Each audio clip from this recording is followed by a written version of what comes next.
level. And this morning, we've got people like Nicola Sturgeon appearing on interviews saying how sorry they feel for the Prime Minister. Not good when a leader is evoking sympathy. A leader needs to be respected. A leader doesn't need to be liked, but sympathy isn't good at all.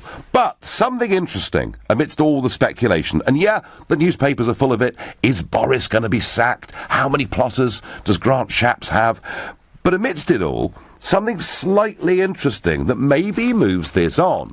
The Sunday Telegraph says May plans for no EU deal. And really interesting that Ruth Davidson, who, you know, the Scottish leader of the Tories and really rather popular at the moment, one of the more pro-EU figures in the Conservative Party, and she this morning has said that she's quite prepared to countenance no deal. So I'm just beginning to wonder, you know, as Mrs May gets herself ready for the next crucial Leaders' Summit, which takes place on the 19th of October in Brussels, where she goes and meets the other 27 heads of state, and of course Juncker, Barnier and Verhofstadt too. Is Mrs May the right leader to go to Brussels to negotiate Brexit? So please let me know what you think. Perhaps you think, absolutely, she's a wonderful leader, she'll knock 'em dead when she goes out there in a couple of weeks' time. Call me on 0345 6060 973. Or maybe you think, actually, she's hopeless, and the fact that an opinion poll says that 42% still think she's right to lead the negotiations doesn't really work for you. Text me on 84850, or perhaps you think someone better could do the negotiations, in which case, on Twitter, go to @LBC using the hashtag Farage and LBC, and watch me live on Facebook. So we're going to talk about that. Is this the right leader to go to Brussels and negotiate Brexit? And later on in the show, we will talk, of course, about Catalonia, where perhaps they're going to declare independence on Tuesday. Is that going to lead not just to police but to military action? And also this morning, I'll tell you why Hillary Clinton hates me, because it's there in the Sunday Times magazine this morning. And I always think it's a good thing in life to be judged by your enemies, and if she hates me, I'm not that unhappy. Now, Mrs May, we are now going to go to an independently minded backbencher. He's the Conservative MP for Wellingborough and Rushden. He was a co-founder of the Grassroots Out campaign, which I was a part of. He's a Eurosceptic, not one to mince his words. Good morning, Peter Bone. Good morning, Nigel. So, I mean, Peter, were you there in the hall in Manchester? Not for the leader's speech. I went for David Davis, Liam Fox and Boris's speech, but the leader's speech is best listened to on the radio under normal circumstances. But it wasn't normal last time. I mean, it was a complete humiliating car crash for her, wasn't it? No, I'm not buying that. First of all, she has a cold. Well, we all get colds. Sure. The breach in security was amazing. Why that guy wasn't trampled on by three heavy blokes immediately moved towards the Prime Minister is beyond my... I just don't understand that. Agreed. And they ought to find out who fixed the stage prop. I mean, the fact there was nothing...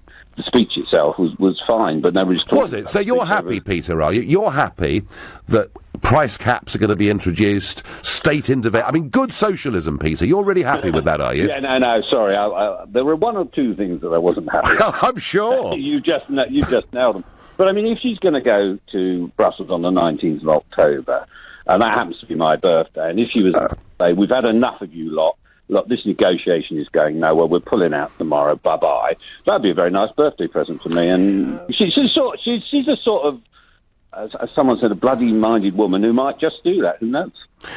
Does she command the support of the party? I mean, and I ask you that, Peter, because I was in Manchester last week, and what I found really interesting was I was meeting, talking, interviewing people like you who were all saying, no, we must be loyal to the leader.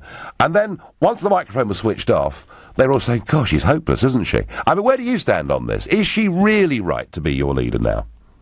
By the way, what you just said, I didn't find. I didn't find any support for sort of the Europhile plot that was mounted to three MPs. I didn't find any support for that. And I've been talking to my association and the people in my constituency, and they're all saying, look, we're a day nearer coming out of the European Union. She's doing what she said she was doing. She's going to get us out. Why on earth would you idiots want to change the leader? Because goodness knows what we might... Well, because she's no good. She doesn't deliver very good messages. She blew the election. I mean, there's quite a lot of reasons, really, aren't there? Well, the thing that probably matters to me most, and absolutely I'm sure matters to you most, is whether we deliver Brexit. Uh-huh. And at the moment, and I said to you, if she delivers a clean Brexit, she'll be a national hero. I'm not. I now think what is going to happen. I think you'd be difficult to argue about this. And the Europeans are not going to agree to a deal with us. Therefore, we need to come out and trade, if you like, WTO rules. Mm-hmm. Now, what I want the Prime Minister to do, and obviously it'll be after the European Council when she doesn't make any more progress. He says, look, this is what it's going to look like if we don't get a deal. Because I was with a leading employer in this country, 300,000 people they employ in this country, and what they said, they don't care whether we do a deal or come out on WTO rules. They just want to know what it will look like. So what the Prime Minister's got to show after the European Council is what it will look like when we don't get a deal. And then that, of course, the Europeans will realise we're serious about this. I just don't think there's any chance of a deal. I don't think the European Union want to do a deal because they are so in love with this European superstate. So I think the best chance for getting what I want and you want is for Theresa May to go and be as awkward as she wants to be. Which would represent a big turnaround from Florence the other week when she said that EU's absolutely wonderful and we're going to stay part of all of it, just under a different rebadged name. Pretty much what she said. Peter, did I like the Florence speech? No, I didn't. But no. She certainly didn't quite say that. Well, I think... shouldn't be giving them any money. Quintin Letts in the Daily Mail said the only thing she stopped short of was offering Juncker a peerage, which I thought was about right. Peter... Well, if she was going to offer anyone a peerage, it should be you. Oh, well, it was very sweet of you on a Sunday morning, but there's not much chance of it. Peter, I think, my view strongly, is that she perhaps has one last chance. Maybe one last chance to save her premiership, to perhaps unite the party, and to show Brussels that she means business, because at the minute, they are laughing about her behind the back of their hand. They really are, I know, because I have to have the misfortune to work with these people. If she goes on the 19th, your birthday, to Brussels, and says, right, we're not mucking about anymore. We want a grown-up trade deal with you. Here's the deadline. If you don't want to meet it, we will then simply leave. If she did that, would she unite the party behind her? Absolutely. I mean, that would be the best thing that she could possibly say. Okay. Question for you.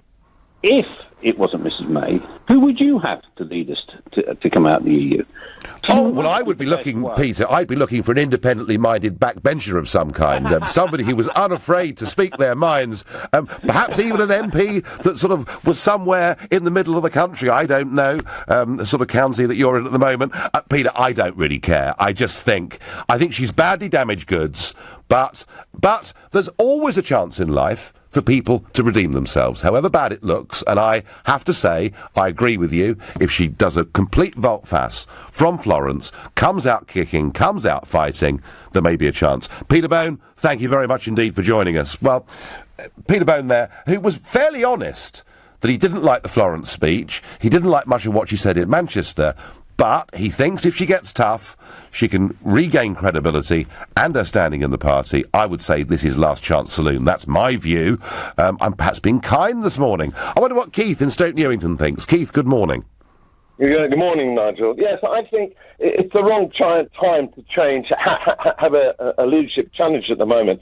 And I also think it's totally wrong to get rid of Boris Johnson. And because I think he realises Theresa May is being somewhat weak and her decision-making capability is somewhat challenging, particularly after the evidence of the last general election, the way she did it, her decision's there. And Boris Johnson is giving her a kick up the backside and being very strong. This whole situation reminds me of Chamberlain and people took peace in our time when they got rid of Churchill because he was acting like Boris Johnson, being very strong, and they didn't like it. And in the end, Churchill had to go in and sort the thing out. Well, the difference was, Keith, the difference was that Chamberlain was the Prime Minister and Churchill was a backbencher, which is why when someone like Peter Bone comes on the show, as backbenchers, they are much freer to speak. The real difference is that Boris Johnson is the Foreign Secretary, and you could say that both before Florence and indeed before her conference speech, that he effectively upstaged her. Well, I agree. I think he needed to because he recognised she's being weak. And he needed to do something to reset the programme and give her a push. That's why he did it, I'm sure. Okay, so you would like the team to stay together as they are. Do you think, Keith, and as I say, as someone that works in Brussels, I know her credibility is shot with them at the moment. They don't really think she's serious. If she goes on the 19th of October and starts to talk tough, do you think that could save her premiership? I think it could. If she pulls the hat out of the bag, I think she could. She's learning her lessons of leadership, and it takes a bit of time to do that. But the other points I wanted to make, Nigel... One more, and then we run out of time. One more point, Keith. Well, ever since we've been trading, in started the East India Company, we beat the hell out of the rest of the traders through good international trading. And the Europeans are terrified of us because they're never going to beat us, so they're trying to control us and stop us, which is what they've done in history. Yep. Well, all we need then is the courage to do something about it. Keith, I thank you. Right now you're listening to the Sunday edition of the Nigel Farage Show, exclusively on LBC. It's 10:15. After that speech... And we... shows what good the Chancellor's cough suite is. Can the Prime Minister find her voice? In the week she launches a major review of racial disparity in the UK. Join me, Ian Dale at Drive, as Theresa May takes your calls. The Prime Minister, Theresa May, next week, exclusively on LBC.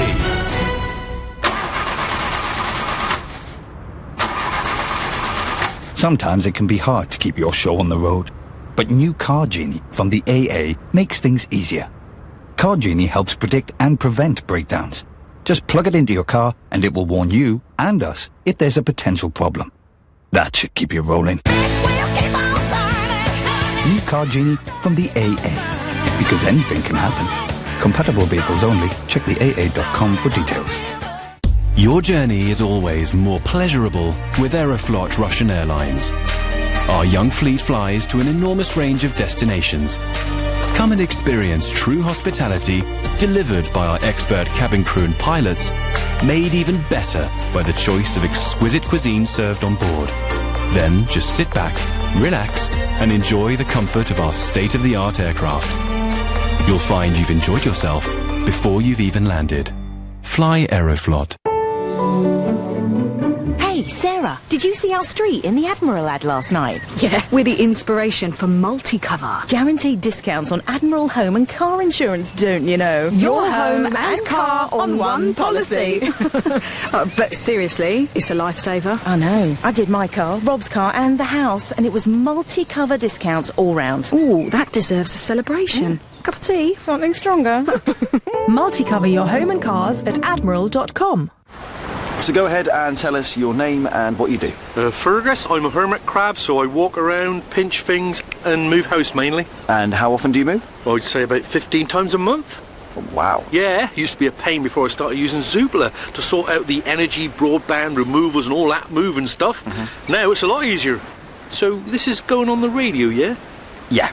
I just want to give a big shout out to all the boys in Rockpool. Go the Rocks! Start your property move on Zoopla.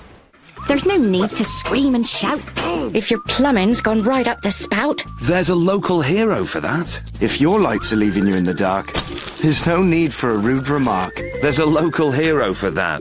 Whether it's plumbing, heating, drains or electrics, we've got a local tradesman who can help.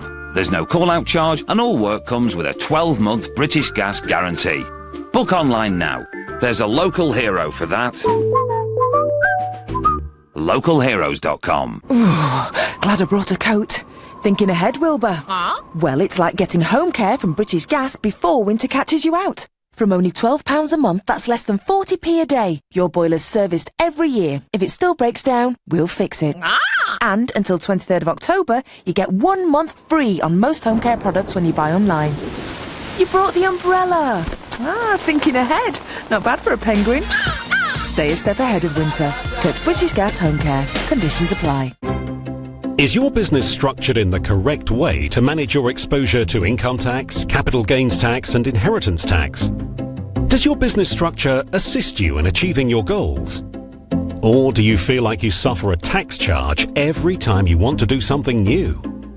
Let Barnes Rofe look at your business structure and see if we can help you with these issues. Visit barnesrofe.com. Barnes Rofe, clever accountants for business. leading Britain's conversation. LBC, The Nigel Farage Show. The week's been a total shocker for the Prime Minister, and the newspapers are full of stories of campaigns against her within the party, the prospect of Boris being sacked, and she's in a very bad place. But the rebellion has not reached sufficient size to get rid of her. I think they'd be better with somebody else, but she's going to stay for a bit, and that's why I think going as our leader on the 19th of October to this summit, she's got a chance. If she completely turns around from Florence, she perhaps has one last chance to re-establish her credibility. If it doesn't happen then there'll be many others speaking out and saying it's time to go. Does she deserve that one last chance, or should she simply go now and be replaced by somebody else? I wonder what John in Formby makes of that proposition. Good morning. I think she should go now. I think she's a busted flush. And I think all the parallels with Neville Chamberlain are true. It's rather like 1940 when people wanted a more vigorous prosecution of the war, and we're not getting it from her. She doesn't have the confidence of her party, despite what they say. The public, I think, have lost faith in her, and she's become something of a Jonah figure that needs throwing overboard, although I do hope the whale has a cough. Yeah, I mean, this is, John, my observation is so many of them in public say they support her, but in private they'd like to get rid of her. The fear they have, the reason she hasn't gone, John, is because what they fear is a leadership contest with a Brexiteer versus a Remainer, a party in crisis, and a country that then calls for a general election, and perhaps Mr Corbyn coming into Downing Street. That's all that's keeping her in position, John, in my view. I think they're misguided because we all know she's not going to fight the next election, and the fight back should start now. They get someone confident and competent in, and we surely give ourselves a much better chance of making better progress. So who, John? Come on, tell us. Reveal.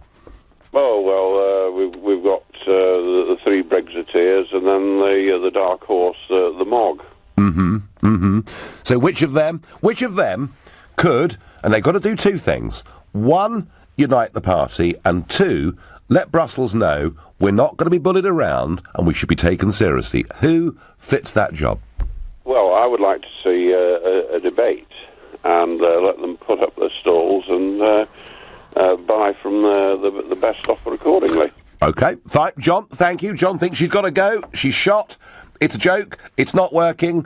John says we need a fresh start for Britain on Facebook. Marty says even if May was replaced, her replacement still would not play a major part in the Brexit negotiations. You know that, Nigel. Well, look, David Davis and his department, they're the ones doing it hands-on with Monsieur Barnier and his team. But let's be honest, the position the British leader takes, especially at these big summits that happen a few times every year, is absolutely crucial. And when I was in Strasbourg last week, OK, Catalonia dominated everything that was happening that morning. But what was interesting was the Verhofstadts and others really are very happy, because what she did was to concede we need to have a transitional period, concede another up to 20 billion sterling for that period. And we keep conceding, and they keep saying, oh, no, that's not enough, we want more than that. So they think they've effectively got her on the run, and to turn that around is going to take some performance on the 19th of October. Now, that's enough from me, because unlike all the other Sunday morning shows on television and radio, where it is commentators talking to each other, politicians talking to each other, journalists talking to each other, the whole point of LBC is this is the place where the public get to have their say. John is in Southend-on-Sea. Good morning, John. Hi, Nigel. I have to say it's an absolute pleasure to speak to you. Good morning. Well, thank you. And so, John, should she go now, or does she realistically have one last chance to turn this thing around? Well, I mean, I couldn't agree with everything you say. Everything you've said is spot on. I mean, she's not going to go, is she? Depressingly, but she's like the wind. She looks like a. She just, I don't know. She's not the person. But John, she sold herself. No, I'm not the person. She sold herself to the country. Strong and stable leadership. Do you begin to doubt that? Well, it's anything but. She looks scared out of her brains, to be honest with you. But, I mean, the interesting thing you were just saying about had a party speech last week. It was just this fallacy that the Conservatives are capitalist. I mean, it was the biggest state socialist speech I've ever heard. I mean, it's just depressing. We just need a real Brexiteer in there, and we need a real Tory government with Tory principles. But it isn't happening, is it? Well, she will stay as leader for now, John, but unless she does something quite dramatic to turn this around, she will, in my view, be gone by Christmas, because support is leaching away. John, I thank you. Now, an outfit called Brexit Watch say, I think Nigel Farage is afraid of a no-Brexit deal. He will never admit it. Now, listen here, Brexit Watch. I coined the phrase in the referendum, no deal is better than a bad deal. No deal is better than where we are now, paying up to £10 billion every single year into an organisation that overregulates many of our industries, takes away our fishing waters and bans us from making our own trade deals with other parts of the world. I would like a grown-up, sensible trade deal, and I made that speech in Berlin a few weeks ago and in Prague just a fortnight ago to say, look, you know, we are a great export market for you. We're happy to go on with sensible free trade, but from what I can see, from the Junckers, the Barniers, the Verhofstadts, what I can see from these people is total obstructionism. Anyway, they're far too busy defending police barbarity in Catalonia than to worry about a UK trade deal. I'm not scared in the least. Ed in Hounslow, are you scared of no deal, Ed? Good morning, Nigel. Good morning. I'm very scared that there are a great many people who would like that to be the case, and well done to your good self for the years of tireless effort that you put in to ensure that we would be in the position that we're in now, and thank God for it. Well, actually, Ed, to be honest with you, I don't want us to be in the position we're in now. I want us having voted for Brexit. I didn't want to wait 9 months to trigger Article 50. I didn't want the Article 50 process to last 2 years unless it absolutely had to. Now I'm being told there's a transition deal, and what was the sort of weasel wording she used? That would last around 2 years, which means to the next general election. So, Ed, you know, I was pleased to play whatever role I did in getting that referendum, but, you know, I want some action. Yes, absolutely, and so do all of us people out here who are listening to this nonsense that we hear repetitively on the radio about, you know, Remainers wanting us to do this and that and t'other. As regards to Theresa May, the performance that she put on the other day, I don't think that Rowan Atkinson could have put on a better I think she has to be known now as Mrs. Bean, doesn't she? Yeah, it was. And as regards to whether she should stay or should she go, I think we should consult the Moody Blues. You remember their record? Go on. Now? Go now. Yeah, I do. And I think that's what she's got to do. She's a laughing stock. She's a liability. Well, I think she should go, Ed, but she's not going to go because the party isn't yet ready to ditch her. And therefore, maybe, just maybe, Ed, she has one last chance on the 19th of October to redeem herself. We'll see. Ed from Hounslow there, like a lot of Brexiteers. And it's a voice that I don't think we hear and see enough of in mainstream media. There are many, many, many millions of Brexit voters out there who are pretty blooming angry about the time all this is taking. Mark from Sevenoaks, what's your perspective? Good morning. Good morning.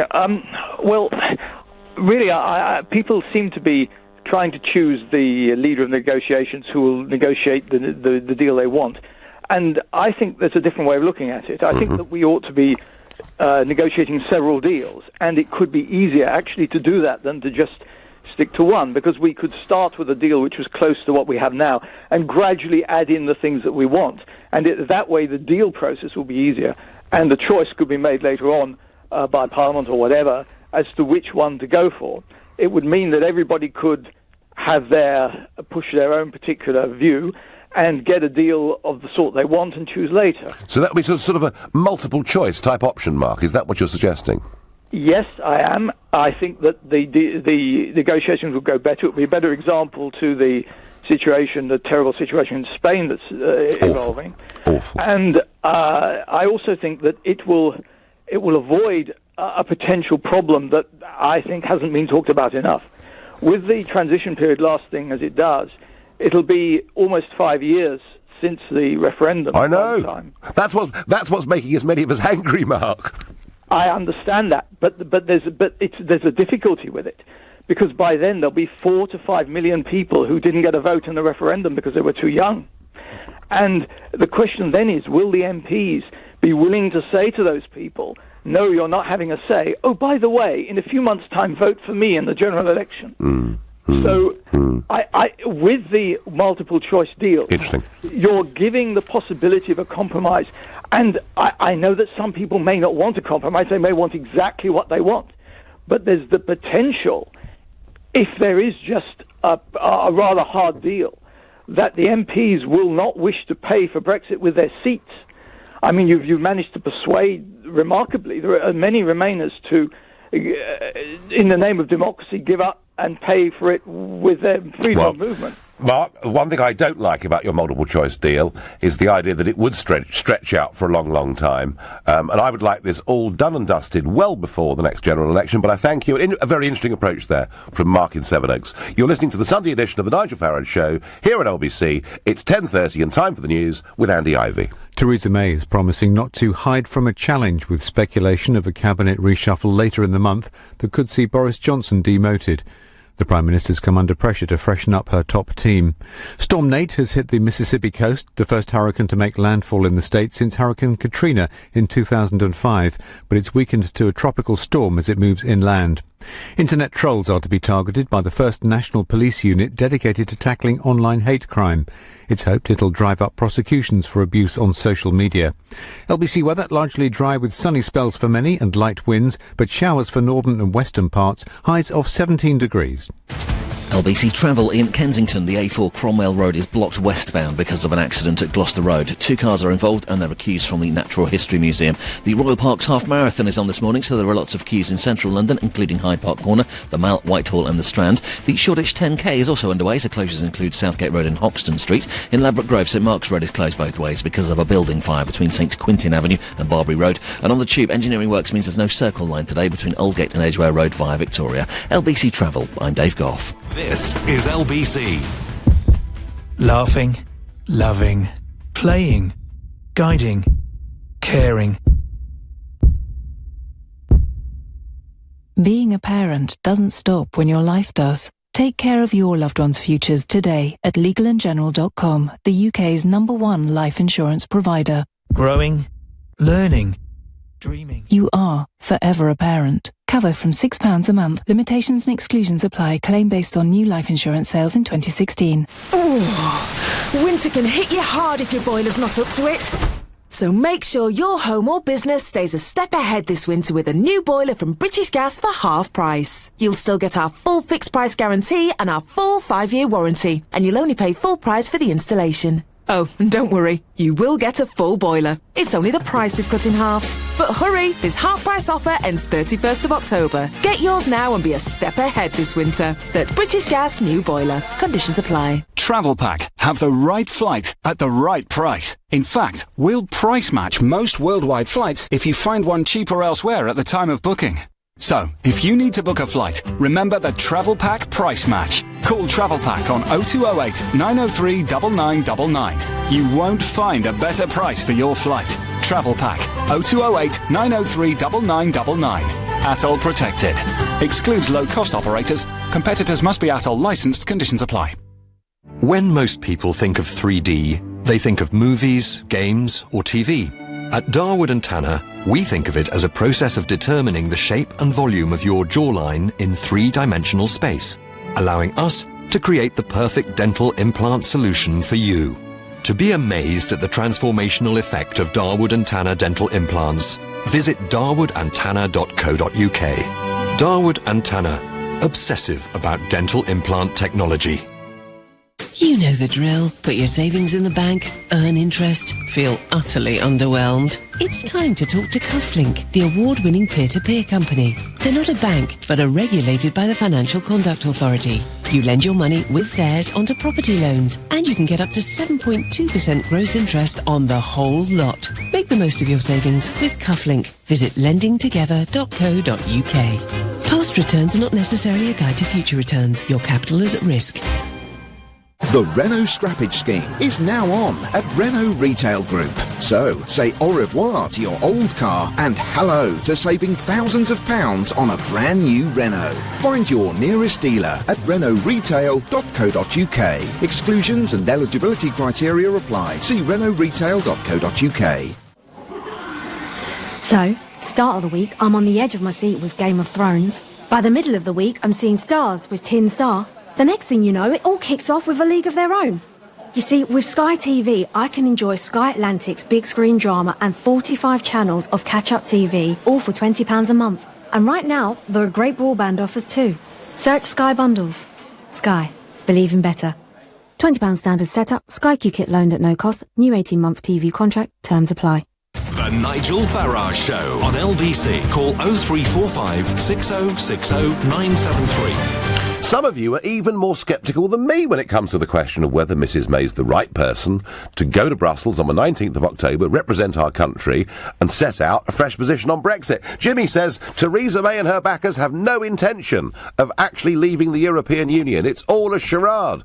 Well, I hope you're wrong, Jimmy. There'll be a lot of anger if you were to turn out to be right. Theo says no deal with May. Apply the WTO rules, even unilaterally. Any delay makes no sense. David's quite upset. He says we voted leave. It should happen before the general election. Any party that wants to fight the next one on going back into the EU is welcome to do so.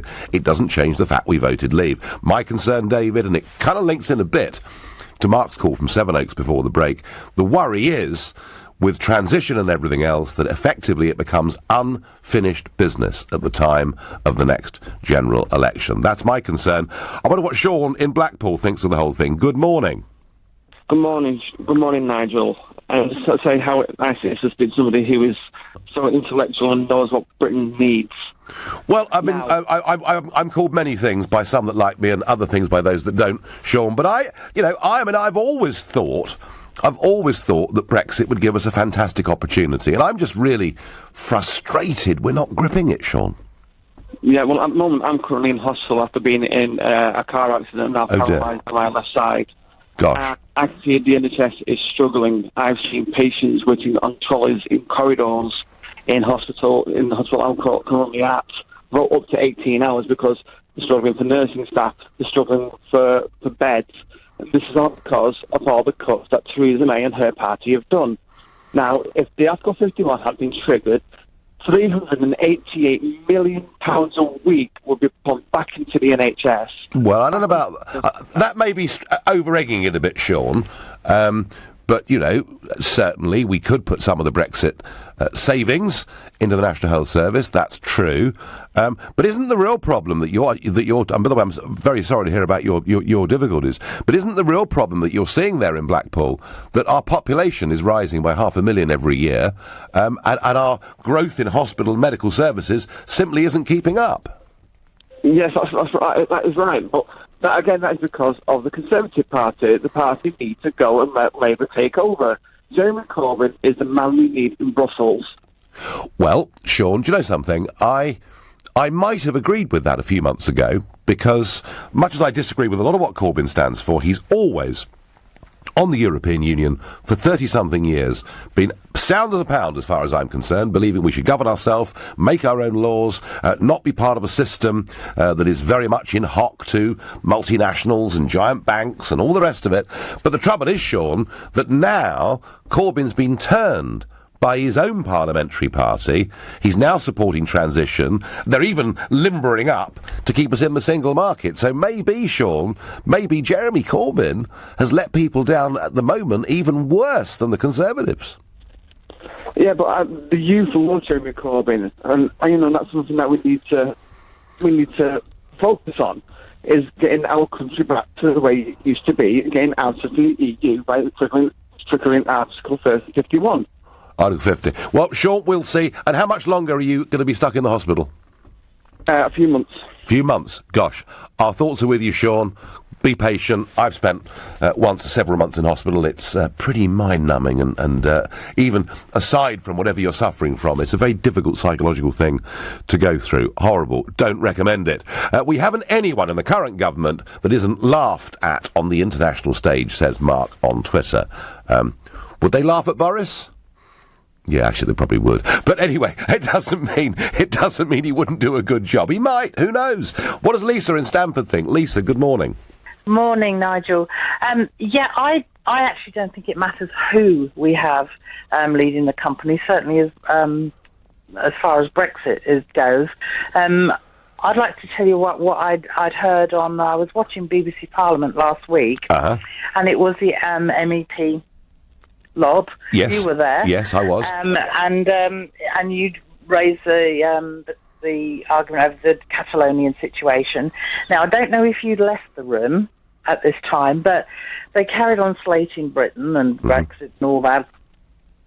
And then there was an Austrian MEP stood up. I can't remember his name. And he basically was saying that he thought the way that Europe were treating the UK was disgraceful. He said, I've heard a lot of you, meaning the EU lot over there, in the corridors, saying that they didn't want UK to leave Europe, that they were going to stop UK leaving Europe. They were going to block them at every juncture. And he was saying that he thought it was disgraceful. He said the British people are voting. Lisa, your point is very interesting, and I did talk about this during the week. But what happened in the European Parliament, apart from the Catalonian issue, which I'm going to talk about after 11 o'clock, because I feel very strongly that the fact the EU, which pretend to be all for human rights and dignity of the individual, effectively backed the Spanish government's action in Barcelona and elsewhere in Catalonia last week as the use of necessary force. That was one thing going on. The other thing, Lisa, that was going on was that charming Mr Verhofstadt had a resolution that he put before the European Parliament, and it was to make a series of demands on Britain as to what Britain needs to do before they will even contemplate talking to us about trade. And as part of that resolution, they went very much further than anything you've heard talked about so far by Juncker, Barnier, etc. And that passed by 557 votes to 92.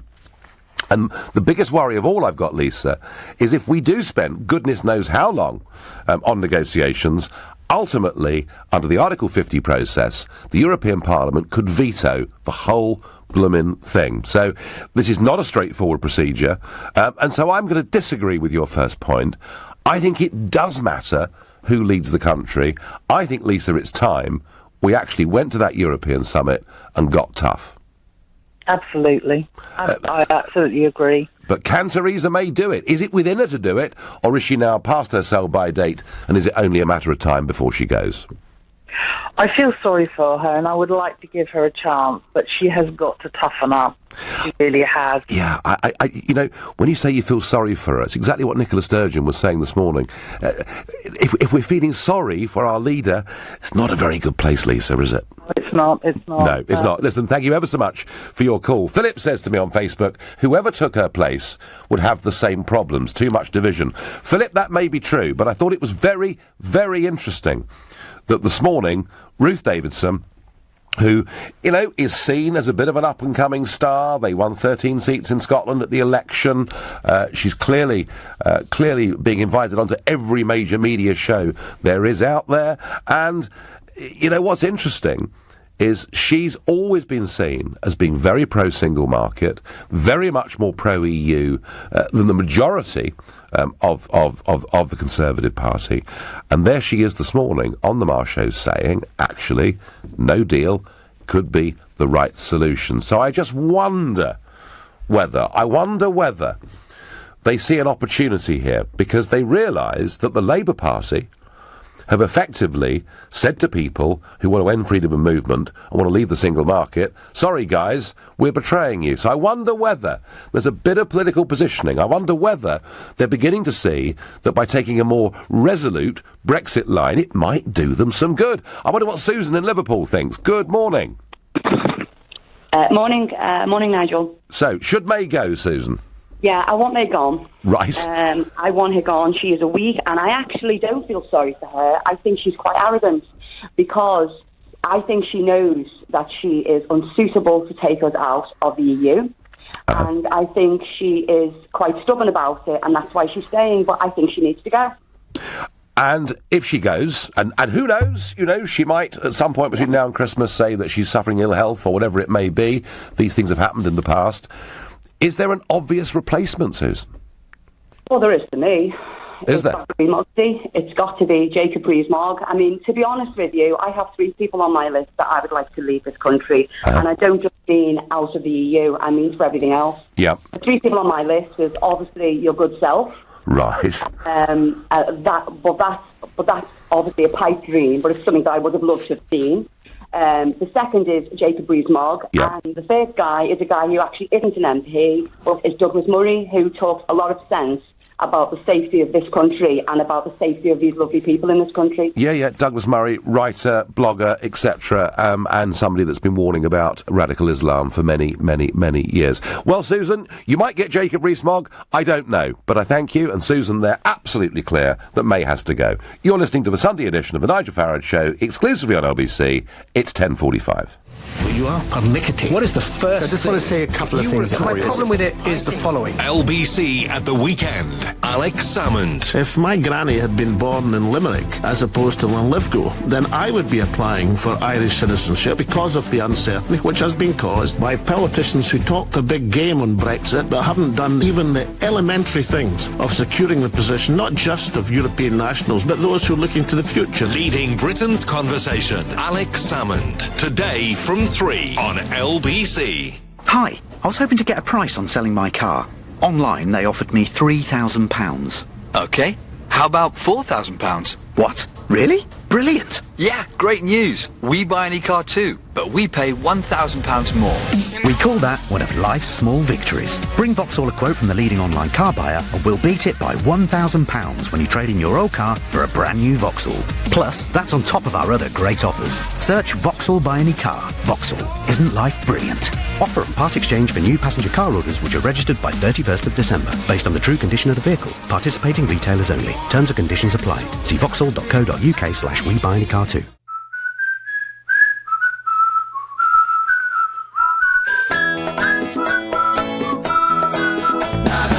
At EDF Energy, we train smart, we arrive smart, we work smart, we leave smart.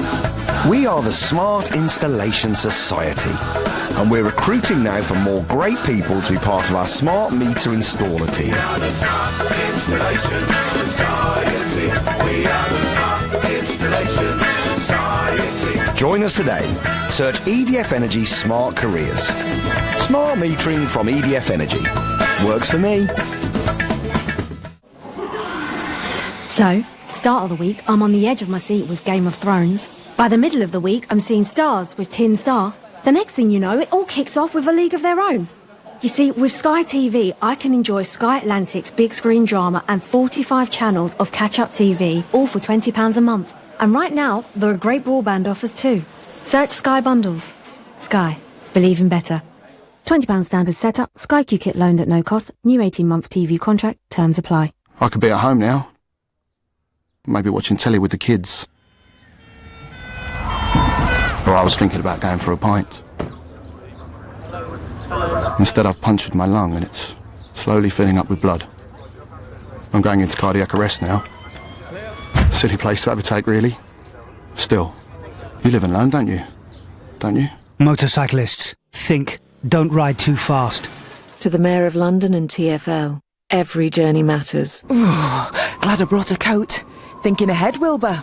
Well, it's like getting home care from British Gas before winter catches you out. From only £12 a month, that's less than 40p a day. Your boiler's serviced every year. If it still breaks down, we'll fix it.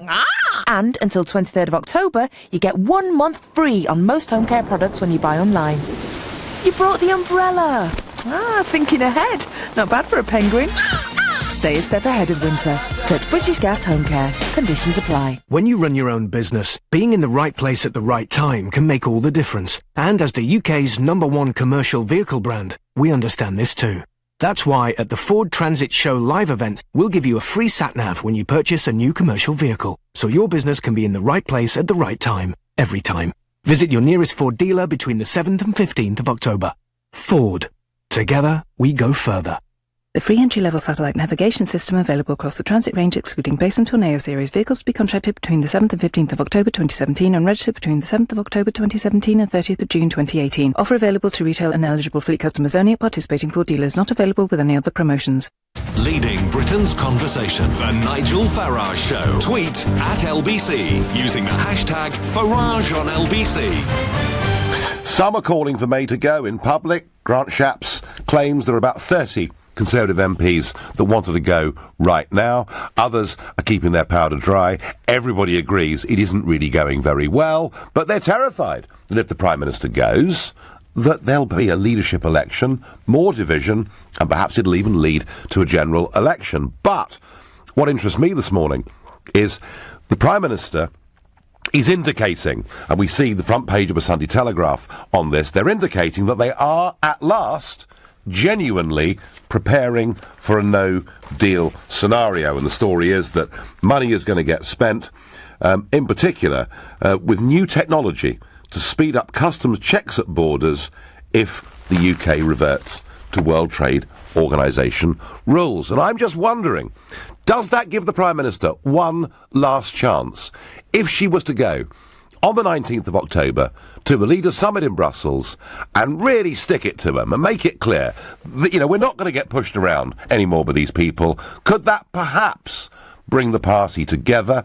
Interesting. Nigel, I've just watched Ruth Davidson on the Andrew Marr show. She's the person we need as Prime Minister, says Jay. But again, you see, Jay, the point is quite a big shift in Ruth Davidson's political position this morning, saying she's prepared to accept no deal as well. So maybe this Prime Minister, who's been described as the walking dead and many other things, maybe she has one last chance. I don't know. I wonder what Stan, who's calling from Haverhill, thinks of that. Good morning. Hi, Nigel. How are you? I'm very well, Stan. Very well indeed. So, who's the right person, Stan, to lead us into these Brexit talks? Well, they keep saying about him, but I honestly reckon it's going to be at Jacob Rees-Mogg because he's very smart, isn't he? He's very on the ball. And he's got all these witty comebacks, and he's well respected in the Houses of Parliament.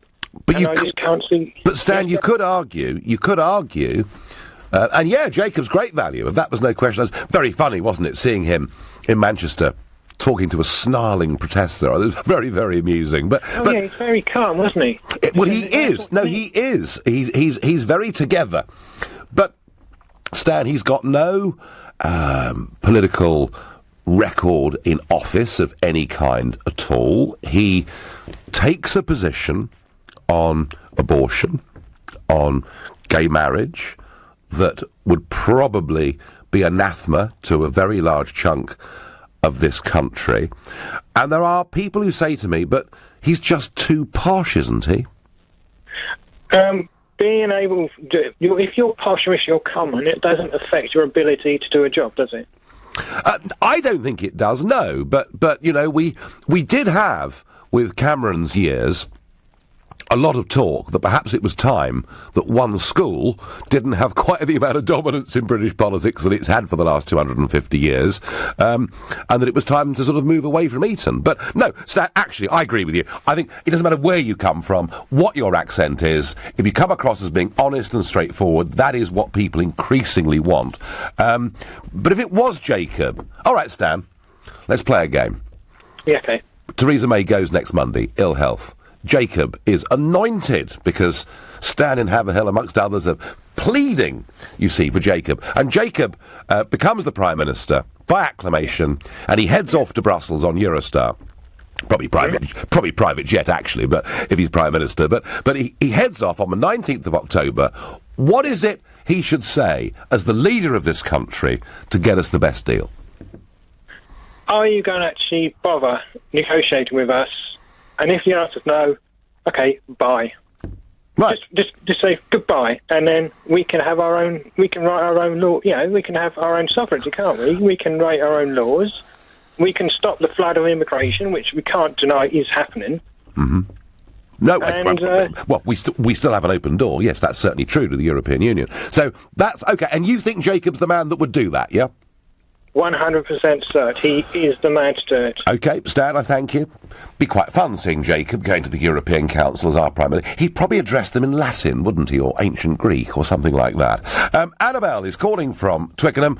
Annabelle, some people feel sorry for Theresa May, sympathetic for the tough week that she's had. How do you feel? She's like Uriah Heep. Right, cool. She really is. I mean, say we need a strong person. We need someone like Macron, our version of Macron, and he would be Dominic Raab. Dominic Raab. Now, this is a name that we don't hear very often, and yet, Annabelle, I first met Dominic Raab on Newsnight. Mm-hmm. It was a panel, and I'm thinking it's over 10 years ago. Mm-hmm. 11 years ago, 12 years ago. Mm-hmm. I was on the panel. Mm-hmm. Raab was on the panel. Mm-hmm. I'd never met him. I'd vaguely heard of his name. And by the end of that show, I thought, wow, this guy is really, really good. So I completely understand what you're saying. What is it about Raab that makes you think he could be the right person? Our version of Macron. Just as simple as that, yeah? Yeah, because I think it needs to have someone who is an equal. And I think she's out of her depth. That's what I think, and I wouldn't mind people saying that. She's out of her depth. And I've been thinking about that all along, because they're taking the rise out of the country, and she's making the country a laughingstock. I think she has got to go for the sake of it. OK, Annabelle, perfectly clear that she's got to go. And Dominic Raab's name being thrown into the hat, and yeah, he is a very bright guy, a very smart performer, and has a bit more experience around government than Jacob Rees-Mogg's got. Grenville is calling from Cumbria. Good morning. Good morning. So, what's to happen, Grenville? Come on, give us a solution. Well, I think from now, if you wasted 20 years of your life trying to get us out of Brexit, and it's not going to happen. I think Theresa May is the right person for the job, but the powers that be are just pulling the strings, and she isn't going to do what they tell her, if you know what I mean. So you think there are big forces? I mean, I had earlier a text from Jimmy saying much the same thing. You think there are big global forces, ultimately, that want to string this out to the next general election, and that ultimately the big money stops us from leaving, Grenville? Is that what you really think? Yeah, I do. I mean, it's a simple solution. I mean, if I want to trade with my next-door neighbour, I trade with him. But there's no big deal about it, is there? I mean, if the deal's right, you trade with him. Oh, no. I totally understand that. I mean, ultimately, trade is not done by governments. Trade is done because consumers look at a product and say, do you know what? I trust its reliability. I like the price. Sure, that's how business goes on. But I think it is a bit of a conspiracy theory, Grenville, to suggest that there are global forces that will stop Brexit from happening. No, I don't think I'm not a conspiracy theorist in itself. I just look at the bigger picture. I mean, when Theresa May first came into power, first became Prime Minister, she said all these wonderful things, and I punched my fist in the air thinking she's the woman for the job. Mm-hmm. But as time's gone by, it's completely reversed everything that she's ever said. You know, all these jams, all these sort of talks she's always done, she's just couldn't reverse on everything. No, well, it's not been very impressive, Grenville. I think I've got time for one quick last call. Tony in Fareham, what's your point on Theresa May? Yes, hello, Nigel. I think she missed a golden opportunity in Florence, because what she should have done is she should have addressed the reasons to a European audience why the British people voted, albeit by a small majority, to leave the EU in the first place. Mm-hmm. Then, rather than stonewalling any sensible negotiations, then that would have put them on the back foot. She should have said it like it is. The reasons that many people voted is because they can see the state that the Europe is and what the EU has done to European economies over the last 10 years. But given that she didn't take that chance, Tony, is it now too late for her, or can she reassert some sort of authority in Brussels on the 19th of October? Well, that's what she needs to do. She has one last chance. One last chance. Tony, I agree with you. I've got to end it there. I'm out of time, but I agree with Tony. She probably does actually have one last chance. Now, hundreds of people are gathering in central Barcelona right now ahead of a rally to protest against the Catalan government's push for secession. We'll be crossing live to LBC's political editor. He's there in the midst of that march. But will Spain's reaction to the Catalonian referendum last week mean that independence separation is now inevitable?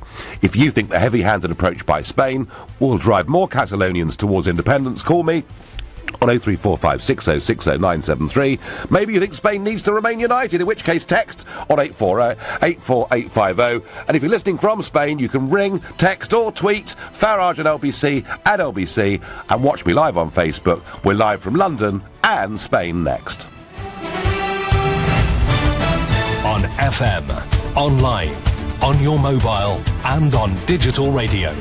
Leading Britain's conversation. This is LBC.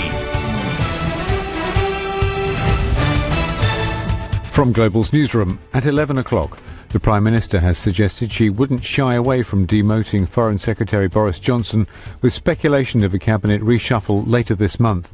Theresa May has told the Sunday Times part of her job is to have the best people in her top team. Labour's Shadow Foreign Secretary, Emily Thornberry, says Mrs May should resign as she can't unite them over Brexit. There's definitely a chunk of them that want to have no deal at all, which would be definitely contrary to the British interests. And then there's another lot who kind of think, well, not quite sure, and want to actually spend their time fighting over who should be the next leader. She doesn't have enough authority. She can't lead her party. Nate has been downgraded from a hurricane to a tropical storm. Experts say it's expected to quickly weaken as it moves inland after hitting Mississippi and Alabama. People are gathering in Barcelona for a rally to protest against the Catalan government's push to break away from the rest of Spain. It comes a week after violence fled during an independence referendum declared illegal by the national government. Nigel will be leading Britain's conversation on this next. Surrey police are investigating after a man's body was found in a road in Woking overnight. Officers think he may have been hit by more than one vehicle and want to hear from anyone with a dash cam who drove down Monument Road before they closed it. A new national police hub is to be set up to track down online trolls. It'll aim to improve support for victims and drive up prosecutions for hate crime.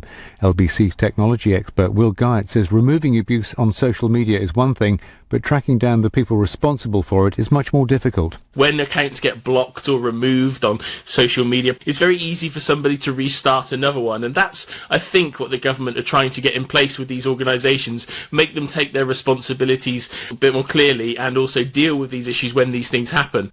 Prince Harry and the Duke and Duchess of Cambridge are donating £2 million to improve the nation's mental health. The money has come from their charitable trust. It'll be used to develop online new tools, and blogger Joe Irwin from the Heads Together campaign says it's the best way to reach young people. We need to be realistic, and that this is how young people are looking at everything they see, news, how they're connecting with their friends. So that's the way that we need to connect with them, and hopefully by contacting them on their phone, reaching out to them via the internet, we'll be in a position where we can promote them to have an actual face-to-face conversation. Lewis Hamilton says he can only have dreamed of having a 59-point lead over his main championship rival with 4 races to go. The Mercedes driver has won the Japanese Grand Prix, while Sebastian Vettel retired with engine trouble. LBC weather, largely dry with sunny spells for many and light winds, but showers for northern and western parts, highs of 17 degrees. From Global's newsroom for LBC, I'm Andy Ivy. Alice has just got herself the cap and track tariff from E.ON, so she's got one less thing to think about. Lovely. Her energy costs are capped below the average market price. And if the market price goes down, hers will too. Oh, that's the stuff. Give yourself one less thing to think about and stay below the average market price. Discover the right E.ON tariff for you today. Search E.ON Energy now. Residential customers only. Prices are reviewed quarterly and based on Ofgem typical domestic consumption at medium use. Eligibility criteria apply. LBC Travel on the M25 anti-clockwise in Hertfordshire. The main carriageway is closed at junction 22 for St Albans because a car's overturned. There are queues from junction 23 for the A1M at South Mims. In Kensington, the A4 Cromwell Road is closed westbound because of an accident at Gloucester Road. 3 cars are involved. One of them's overturned and there are queues from the Natural History Museum. The Royal Parks Half Marathon continues this morning, so there are road closures in central London, including Hyde Park Corner, the Mall, Whitehall and the Strand. And on London Overground, there's no service between Wandsworth Road and Clapham Junction. That's because of late finishing engineering works. LBC Travel, I'm Dave Goff. This is LBC from Global, leading Britain's conversation. The Nigel Farage Show.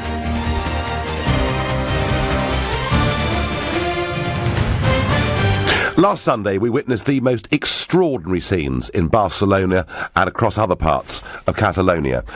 The government was going ahead, the regional government was going ahead with a referendum that had not been cleared nationally in Spain and had been declared illegal. And what the Spanish government decided to do was to use virtually every means available to them to prevent the vote from taking place at all. Would perhaps have been rather cleverer to say, you push ahead with your vote and we'll just call it invalid afterwards, but no, about 10,000 police turned up. And as it finished up with 900 people being injured, many of them hospitalised, as women were dragged by their hair from polling stations, old people beaten over the head with batons as the police tried to clear the stations, tried to stop people from voting. It really difficult to believe this was happening in what is supposed to be a modern Western democracy. Even more astonishing was that the European Union, who love to interfere in the affairs of every member state, whether it's criticising the Polish government for judicial appointments, condemning the Hungarians for not taking migrant quotas after Mrs Merkel let rather a lot of people in, or whether it's almost anything Britain does, you know, they're very quick to criticise, and they always say, the Union, they're about human rights, they're about the dignity of the individual, and yet, they, in the case of the Spanish treatment of people trying to vote in a referendum in Catalonia, ultimately they said that they thought necessary force had been used. And I was really, really angry about this. This is what I said to them in the European Parliament last Tuesday. Mr Juncker comes here for his one appearance in the Strasbourg session this week, and there is absolutely no mention made of the dramatic events that have taken place inside a European Union member state that is allegedly a modern democracy. Now, one of the reasons that I always wanted Brexit was because I thought the system of lawmaking, whereby the Commission has the sole right to initiate legislation, was something that would in fact damage and in the end destroy any concept of national democracy. And yeah, I've called the European Union undemocratic, I've called it anti-democratic, but never, ever, in my fiercest criticisms here, did I think we would see the police of a member state of the Union injuring 900 people in an attempt to stop them going out to vote. Whether or not it was legal nationally for people in Catalonia to have a vote, surely people are allowed to express an opinion. We saw women being dragged out of polling stations by their hair, old ladies with gashes in their forehead. The most extraordinary display. And what do we get from Mr Juncker today? Not a dicky bird. Well, that was how I felt about it, and following on from not a dicky bird, his number two, Frans Timmermans, as I say, the next day said that sometimes you have to use necessary force. My view is that Catalan separatism has always been in a minority, but has been growing over the course of the last few years. And my view is the way the Spanish government have behaved and the way the EU has behaved, I think it will drive more people towards wanting separation for Catalonia. That's my view. You can disagree with it, you can agree with it by calling 0345 60 60 973. You can text to 84850. You can tweet on @LBC using the hashtag #FarageAtLBC. You can watch us on Facebook and comment there too. And particularly if you're in Spain, any part of Spain, keen to hear what you've got to say. Now, LBC's political editor Theo Usherwood is now in Barcelona, where it's just after midday, of course, and he's amongst a march that is going on now. Theo, can you hear me? I can hear you, Nigel. I'm on a march for unity. This has been organised by the People's Party, President Rajoy's party, to try and persuade Catalonia to remain part of Spain. There are chants for the Catalan president, Carlos Puigdemont, to go to jail. There are calls for Spain to be united, that it's stronger and it will never be defeated as long as Catalonia remains. And I'm joined by a number of activists who are here trying to persuade Catalonia to remain part of Spain. Madam, why are you here? I'm here because we want to show the international community that you have only seen one part of our Catalonia. And we want to see Yeah, we'll have to come back to that. It all sounded very noisy and very dramatic when the line went. But the point the lady was making is, of course, a very good point when she says you've only seen one side of the story. And I think, that is true, that what we saw was the story of those that want Catalonia to separate and the way they were treated by the police. And I guess what we were about to hear at a march where people are saying, no, we want Spain to stay together, is that has always been the majority view. In fact, if you go back 10 or 15 years, the number of people who supported Catalonian separation was below 20%. Now, it has been building over the course of the last few years, and Catalonia, of course, remember, is the richest part of Spain.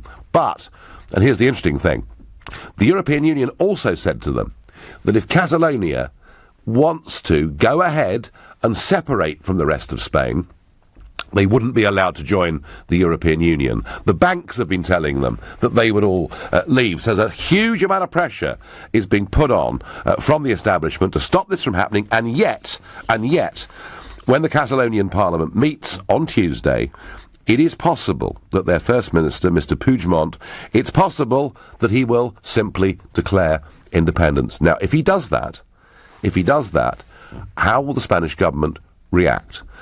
We heard stories in the week that there were 16,000 Spanish soldiers on 3 cruisers moored off Barcelona, and that they would come in and take over the government. So you can see there is the potential here for something really very nasty to happen. Andrew is calling me from Halifax. Andrew, good morning. Good morning, Nigel. Great to finally speak to you. Good morning. So what's your part of this story, Andrew?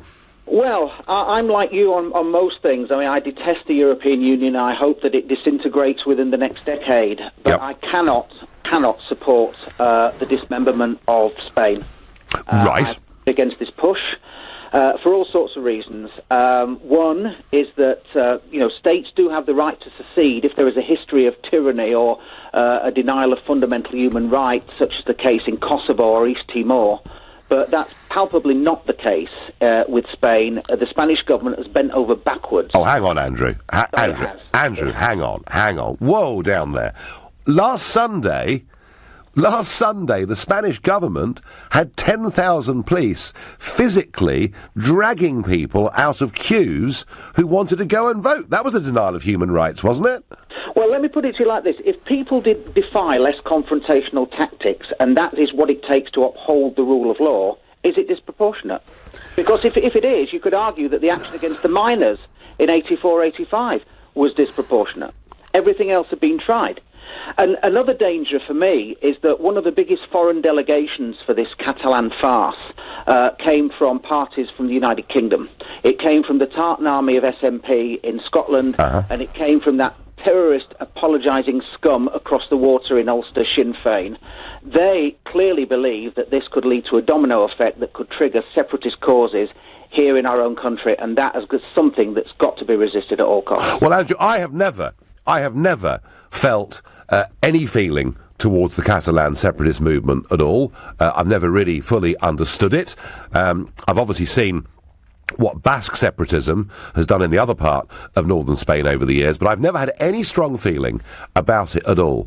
But I have to say, since last Sunday, I begin to have a bit of sympathy with the Catalan separatists, and I put it to you, Andrew, that the way the police behaved, the fact that the EU won't condemn it, in fact support it, is likely to drive more people towards separatist feelings. That's possibly the case, though I never take a teleological, view on all this. There's nothing inevitable about Catalan independence. Sure. But I do think that some of the tactics, from what we've seen in our highly slanted and biased media, was disproportionate. But the media obviously hasn't been covering a lot of the attacks against moderate Spanish institutions by Catalans over the last goodness knows how many years. Yeah, no, I'm sure. Listen, I'm sure there's been fault on that side, and I'm sure that calling this referendum, knowing it wasn't sanctioned by national government, was a provocative act. But goodness me, I think they couldn't believe, the separatists in some ways couldn't believe their luck when the Spanish government overreacted the way that it did. Andrew, I thank you. Now, we will go back to Theo Usherwood, but we're having a bit of trouble with signal. It all sounded rather dramatic, didn't it? Adam is in New Denham. Adam, good morning. Hello there, Nigel. So am I right in thinking, Adam, that the police overreacted hugely last week, and that will drive more people into the arms of separation? Oh, it's the best publicity the Catalan movement could ever want. Now, if you take, I'd like to just draw a parallel here, and also I'd like to put in my reason for why the Catalans have gone for independence now, which you may be interested. But first, let me just draw a parallel with Northern Ireland. We were able to hold a peace deal, a negotiation with people who have been bombing and killing and carrying out terrorist activities for over 40 years.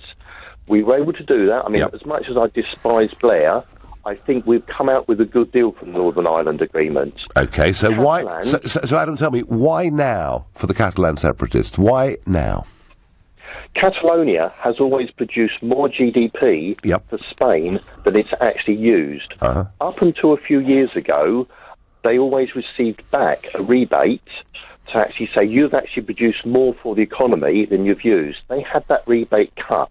Just like Slovenia in the Yugoslavia breakup, they're thinking, well, hang about, we're producing a lot, we're not getting it back, we are supporting other areas of Spain, why are we working and producing more than other people use? It sounds a bit like the EU, doesn't it? Yeah.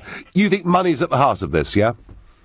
Always. When politics goes out the window when it comes down to people's finances and whether they think they're having the mickey taken. You may be right, Adam, but there is also there's also some history going back centuries of Catalans being crushed once or twice, etc. I thank you for your call. Don't forget, I'm going to reveal soon why Hillary Clinton hates me as much as she does. You're listening to the Sunday edition of the Nigel Farage Show, exclusively on LBC. It's 11:15. After that speech...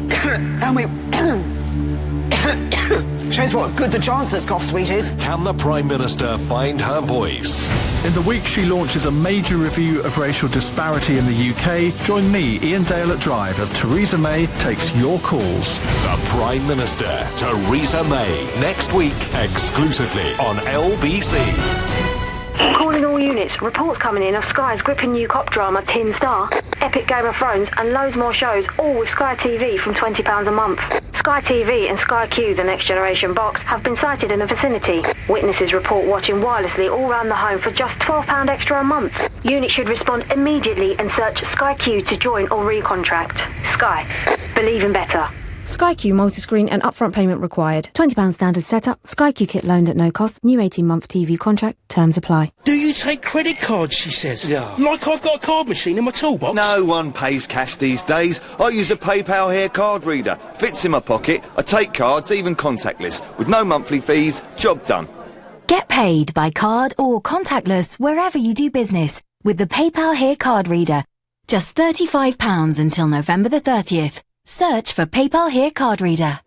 Right, you're round then. Sorry, pal, not carrying cash. Subject to application approval, terms and transaction fees apply. Sometimes it can be hard to keep your show on the road, but new Car Genie from the AA makes things easier.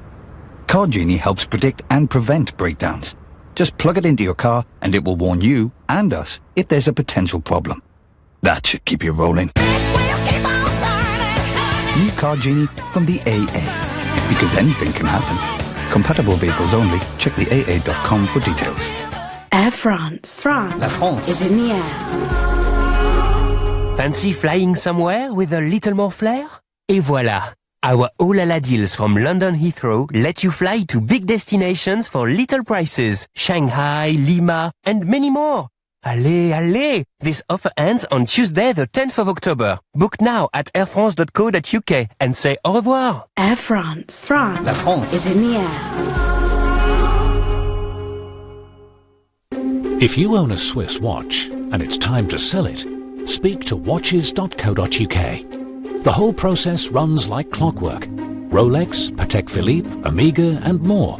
It only takes a couple of ticks and we pay immediately. Or if you just fancy a change, we could take yours in part exchange. From time on your hands to money in your pocket, it couldn't be easier with watches.co.uk. the pre-owned Swiss watch specialist.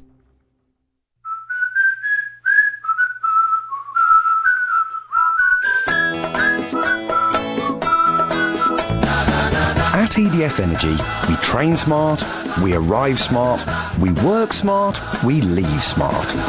We are the Smart Installation Society, and we're recruiting now for more great people to be part of our smart meter installer team.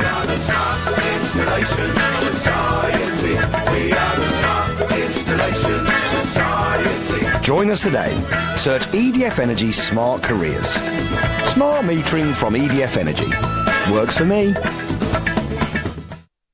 Leading Britain's conversation, The Nigel Farage Show. Tweet at LBC using the hashtag #FarageOnLBC.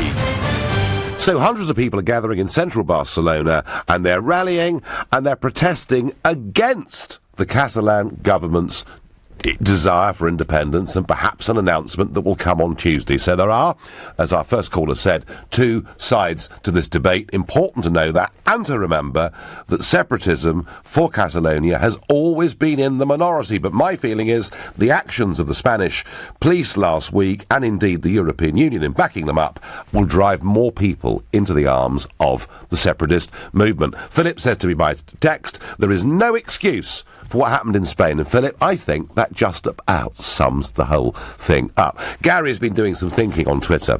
He says the Prime Minister should announce that post-Brexit, the UK will look to form close links with an independent Catalonia, incentivising UK tourists to go there in preference to the rest of Spain. Play the EU at their own game, promote division and conquer. All right, Gary, that's quite a lot to think about. Robin is calling from Herne Hill. Robin, hello. Hello, Nigel. So, what did you think of what the police did last Sunday, Robin? Well, I thought it was a back to the future type of thing that Spain has always looked on that part of Catalonia as troublemakers because of even when George Orwell was over there.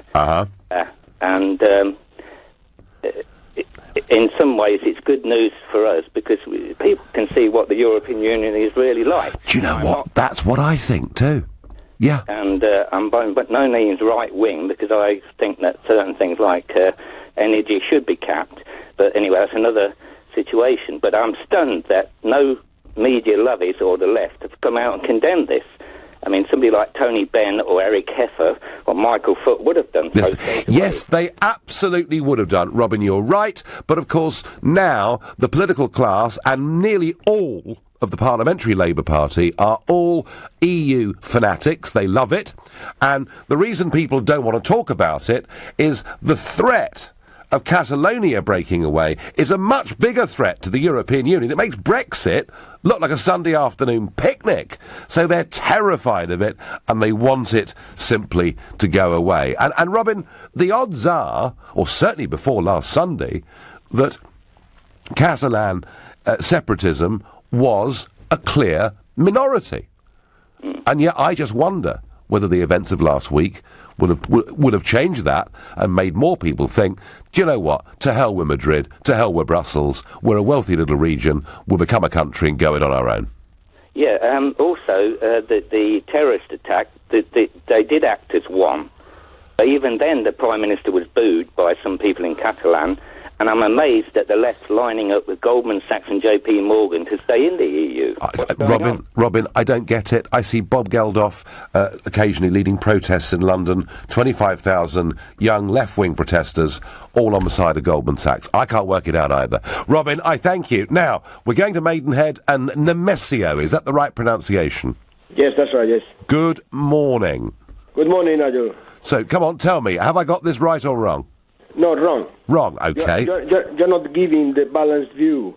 You are just seems to be on the side of the separatists, right? Well, can I just say very quickly, and look, I'll give you the floor, can I just say that I'm not on the side of the separatists. I've never had any feeling for the Catalan separatists, but I do genuinely think that what happened last week was outrageous, and it says a lot about Spain and the European Union that people can defend that kind of behaviour. It would have been much cleverer to allow the referendum to go ahead, to say to people who want Spain to stay united, just boycott it, don't bother to turn up, don't give it legitimacy. And I just feel, Nemesio, that by acting the way they have, that more people will be driven towards it. So I'm not taking sides, but Nemesio, you're on LBC, you're Spanish, you feel strongly about it. Tell me how you see it. Well, I watch every night, I watch the Spanish news. There's a channel called 24 Hours. 24 Hours from RTVE, and then the 24-hour news, okay? Yep. And every weekday, at about 9 o'clock English time, they have a discussion on political things. And they are, the people that discuss in this program are top journalists from the top newspapers in Spain. And they give the facts. I don't know if you know that how many people were taken to hospital. 4 people. 900 injured. This is their story. Yeah. Some lady bandaged the wrong hand, and they show it to the camera. You know, the voting boxes were translucent. You couldn't see what's inside until they already had votes in it when they were taken to the stations. Some voted in the street. Some people voted 4 times. This is documented. Okay? And another thing I want to say is about the indoctrination of the children in the schools. Okay? Children of 5 years old are taught by the parents and taken in front of the Spanish police, which are the Spanish police, okay? Police of Spain, and call them son of a bitch, bastards, 5-year-olds. Do you think this is correct? No, I don't. And often separatist movements do have some really, really unpleasant sides to them. Of that, there is no doubt at all. Look, whatever you say about those that went to hospital or didn't, the fact is, I think it's difficult to deny that the Spanish government's reaction was very heavy-handed in trying to stop a vote taking place. Would you agree with that? Yeah, I agree that the image they gave is horrible. Yes. Terrible. And they and haven't they, because of the way they behaved and the images and the global reaction, albeit not from our friends in Brussels, but the general global reaction, they have actually made. You see, we had this, Nemesio, just over 100 years ago. We had a rebellion, an uprising in Dublin from an Irish separatist movement who were very much in the minority, right?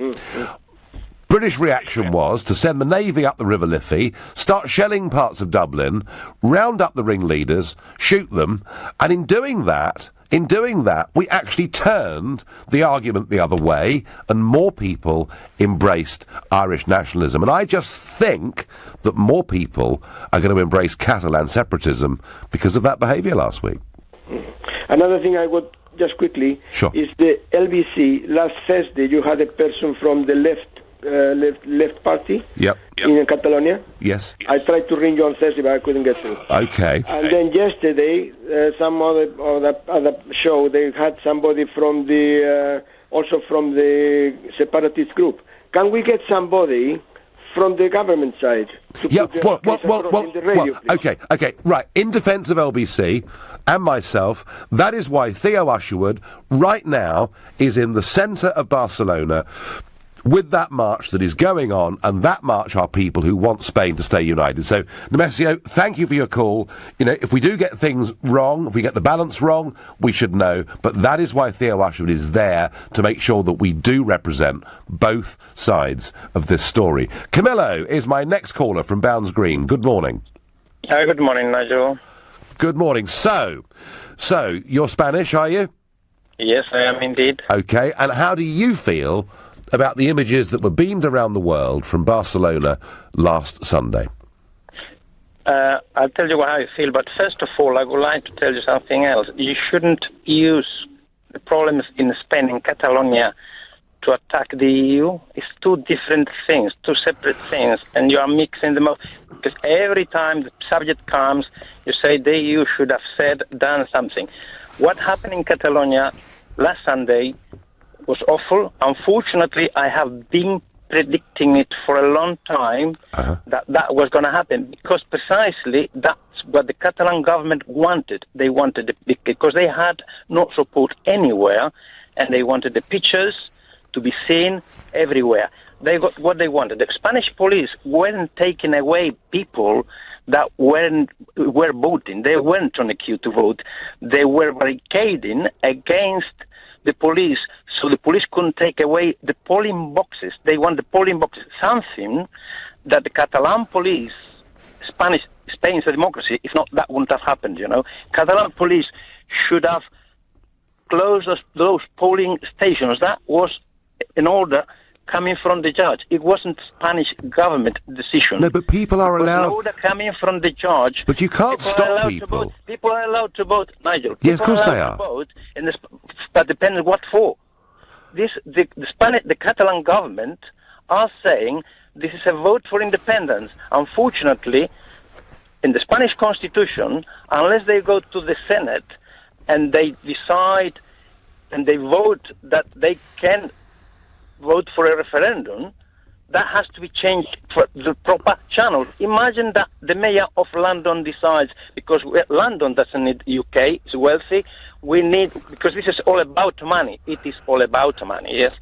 If the mayor of London says, okay, we want to break out from the United Kingdom, we are going to vote in London. They have a vote in London, and the majority votes to break away from the United Kingdom. Yeah, but you see, it wouldn't, Camillo, because what would happen is the British government, for once, would get something right, and they would say, right, these ballot boxes that are being set up next Sunday in schools and wherever around London, this is a completely illegitimate referendum. Our advice is you boycott the whole thing and show it up to be a farce. What the Spanish government did was the opposite. Camillo, I thank you for your call and for your passion, and it is worth remembering, you know, a huge number of people do not want Spain to be broken up. I just think the government has pushed people a little bit closer to it. I will, of course, in a minute also tell you why Hillary Clinton really, really hates me.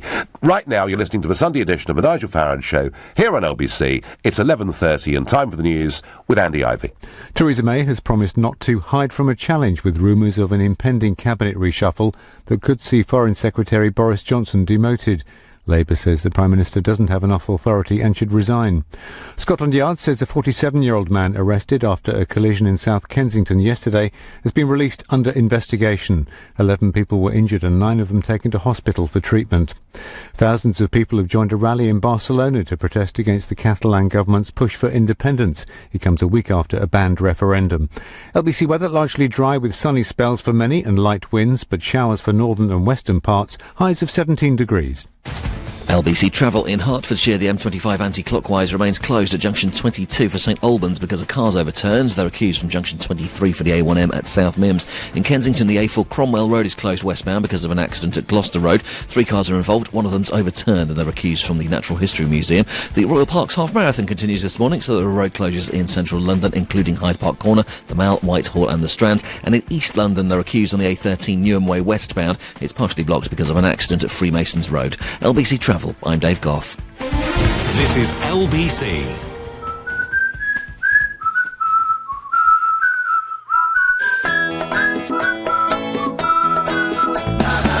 At EDF Energy, we train smart, we arrive smart, we work smart, we leave smart. We are the Smart Installation Society, and we're recruiting now for more great people to be part of our smart meter installer team.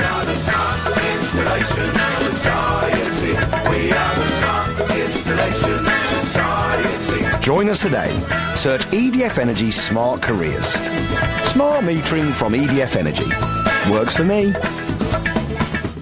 Selco Builders Warehouse proudly presents Selco's Deal of the Week. We got it at Selco. Selco, it's where the trade goes. Get down to your nearest Selco this week and get a Velux GGL MKO 4-centre pivot roof window for only $179.99 ex-VAT. But hurry, this offer ends 8th of October. Find your nearest branch at selcobw.com. We got it at Selco.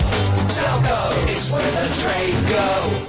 She was very much a big part of my wedding. Being my mother of the bride, you would never really see the full glow of her face. I'm Dr. Michael Zibbets, Senior Clinician at TDC Smile in a Day. In just one day, we gave Stephanie's mother a full set of implants and beautiful fixed teeth. Around 3 months later, we exchanged her first fixed teeth for a final permanent set, in time for the big day. I mean, the photos themselves speak a million words. Book your free consultation today. Visit smileinaday.co.uk. Air France. La France is in the air. Fancy flying somewhere with a little more flair? Et voilà! Our oh la la deals from London Heathrow let you fly to big destinations for little prices. Shanghai, Lima, and many more. Allez, allez! This offer ends on Tuesday the 10th of October. Book now at airfrance.co.uk and say au revoir. Air France. La France is in the air. Relax, it's TrustedTrader. Just type in your postcode, what you need, and ta-da! Local tradespeople appear. Visit trustedtrader.com. When you run your own business, being in the right place at the right time can make all the difference. And as the UK's #1 commercial vehicle brand, we understand this too. That's why at the Ford Transit Show live event, we'll give you a free sat-nav when you purchase a new commercial vehicle, so your business can be in the right place at the right time, every time. Visit your nearest Ford dealer between the 7th and 15th of October. Ford. Together, we go further. The free entry-level satellite navigation system available across the Transit range excluding base and Tornado series vehicles to be contracted between the 7th and 15th of October 2017 and registered between the 7th of October 2017 and 30th of June 2018. Offer available to retail and eligible fleet customers only at participating Ford dealers, not available with any other promotions. Ooh, glad I brought a coat. Thinking ahead, Wilbur? Well, it's like getting home care from British Gas before winter catches you out. From only £12 a month, that's less than 40p a day. Your boiler's serviced every year. If it still breaks down, we'll fix it. And until 23rd of October, you get 1 month free on most home care products when you buy online. You brought the umbrella. Thinking ahead. Not bad for a penguin. Stay a step ahead of winter. Search British Gas Home Care. Conditions apply. The Nigel Farage Show on LBC. Call 0345 6060 973. In today's Sunday Times magazine, there is a photograph on the front of Hillary Clinton, and she's in London. She's been interviewed at some length by Christina Lamb of the Sunday Times, and she's here because she's got a book. She's launching a book. It's called What Happened, and it's why she didn't become the President of the United States of America. And none of it's her fault. Absolutely. In fact, she's never, ever got anything wrong in her entire life. It's because of horrible, awful, vile people.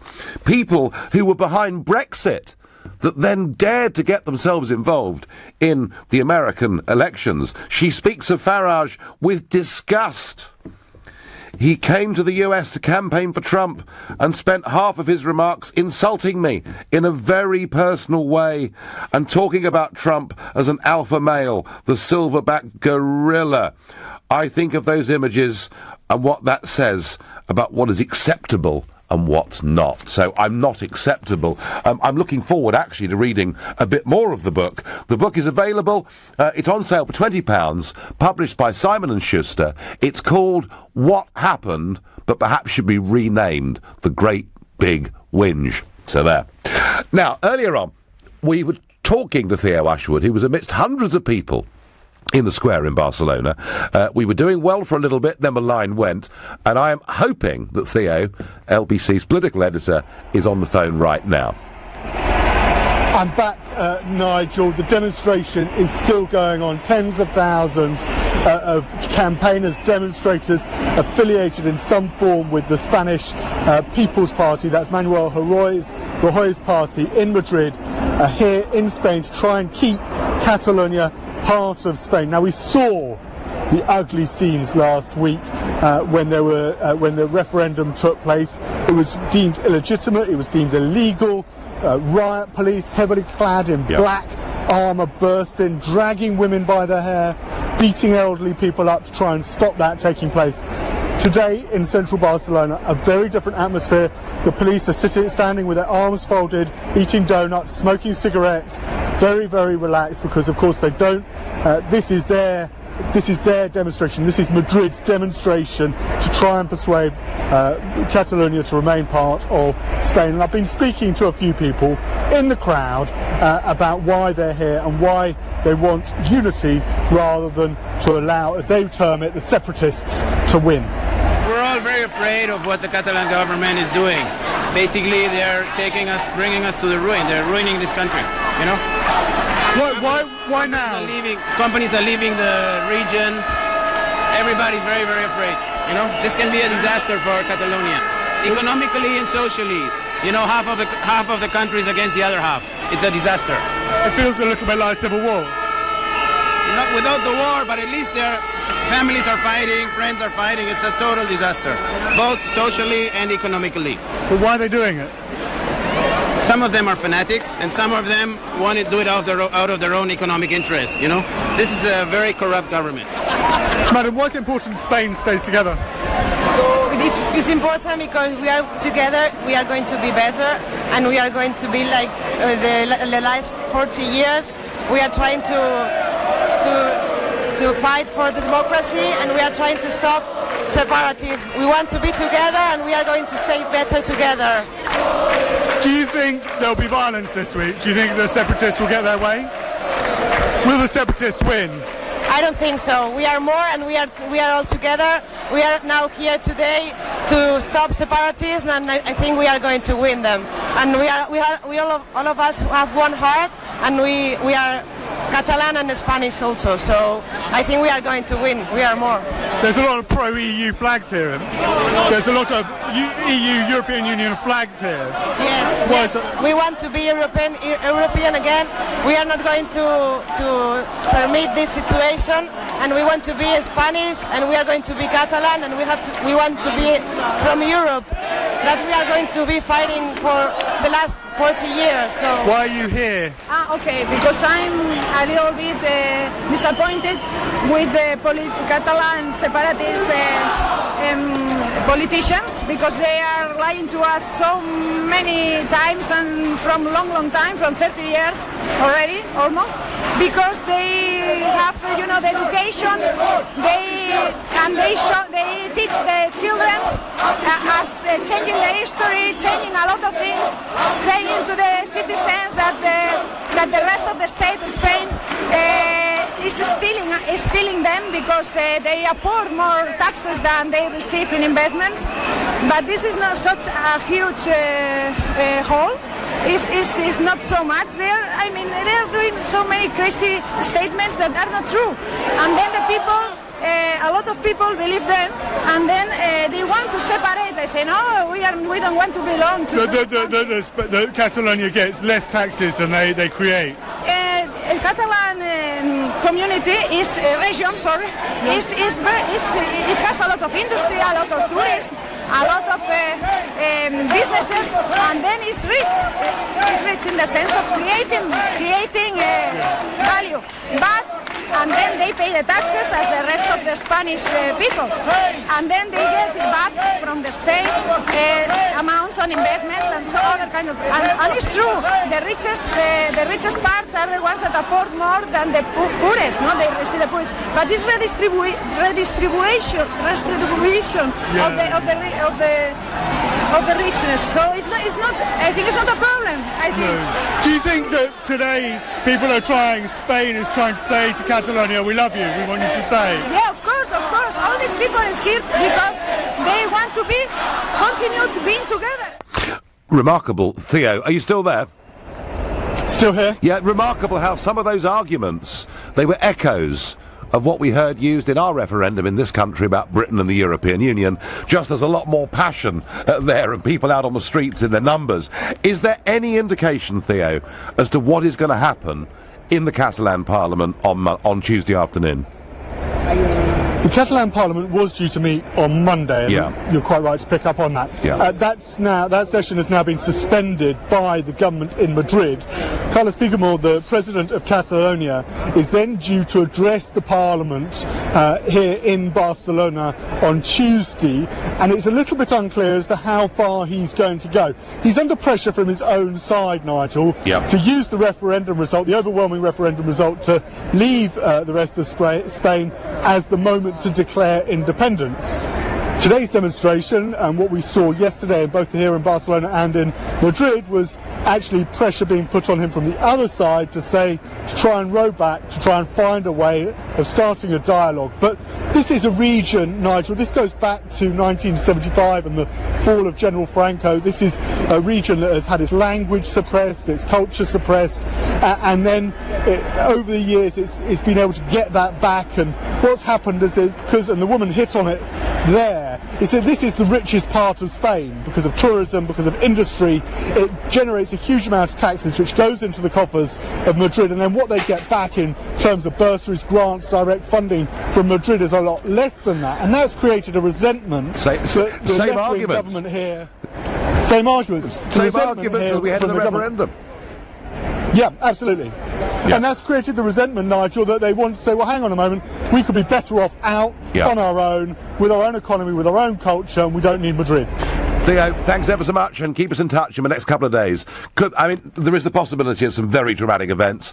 We did actually get a slight softening from the Spanish government yesterday, where they virtually apologised for some of the things that had happened last Sunday. So there has been in the last 24 hours a slight de-escalation of the language, but this will be a very dramatic speech by the Catalan president that takes place on Tuesday. Dave is calling me from Colsden in Surrey. Dave, what do you make of the pro-Spain march today? Hello, Nigel. Well, it's very important, and it's very important for us. And I want to bring something out that you've highlighted, but you haven't totally exposed. Okay. And that is, what are the powers of the police when they are under assault from the public? I mean, in England, we've seen many times people in balaclavas marching, smashing things up. And the media are able to show a policeman with a baton who has been under attack. Now, that policeman could be your son or your father, your uncle, and they are being goaded by a mob with things chucked at them. Yes. And all of the political debate is able to change on one photograph. We've seen it so often, the worst type of media manipulation. Do we want the rule of law or not? And what should be done about it? What's done to protect our policemen in this country and in Spain? Dave, I do understand what you say, that one photograph can change our perception of an entire event. And you're absolutely right to point that out. However, there wasn't much goading going on when there were people in their late 70s queuing up to vote last Sunday and were forcibly knocked to the ground and dragged away. Like you, I'm always sceptical about any story and how it's portrayed. I have to say, I believe the accounts that I've listened to and that I've read of innocent people going to vote being subjected to violence. Nigel, I'm not disputing one thing you did say, which was the 1916 Easter Rising was a brilliant analogy, the way that there is more to the whole debate. Yeah. But we've got to have a more grown-up conversation about this Catalonia situation. This Catalonia situation is almost an insurgency by a minority, and we've got to think about what that means. The media seem to be granting them victim status before we've started in every area, even beyond the propaganda debate. They are a minority. People in Catalonia as a majority do not want to leave. What does this mean for the SNP? Are they next? Well, Dave, everything you say there is absolutely right, or it was right until last Sunday. I just think, and that's the reason I use the Irish analogy, I just think that the way they behave will drive more people in that direction. Dave, thank you for your call. You're listening to the Sunday edition of the Nigel Farage Show, exclusively on LBC. It's 11:46. Coming up at 12 on LBC, Majid Noise. A car ploughed into pedestrians at London's Natural History Museum yesterday. The usual suspects declared it a terror attack, except it was, quite literally, a car crash. Have we given in to fear? Majid Noise on LBC.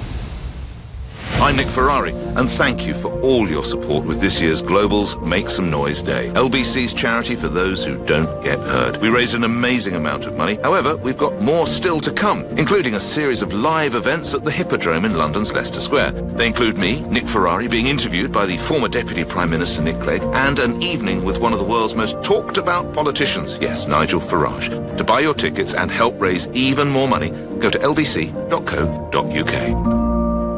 Oh, Churchy, look at that snazzy new car, like me in the glory days, before I got written off. My blinkers had that keen sparkle, and my pipes, well, don't get me started on my pipe. Oh, no. If your car is written off, you can choose between a replacement, paying for an upgrade, or the money. Time to pass on the baton. Oh. Churchill, depend on the dog. Comprehensive cover only, excludes theft claims, exact match subject to availability, minimum car value £3,500 or cash replacement, upgrade available when difference is paid, underwritten by UK Insurance Limited.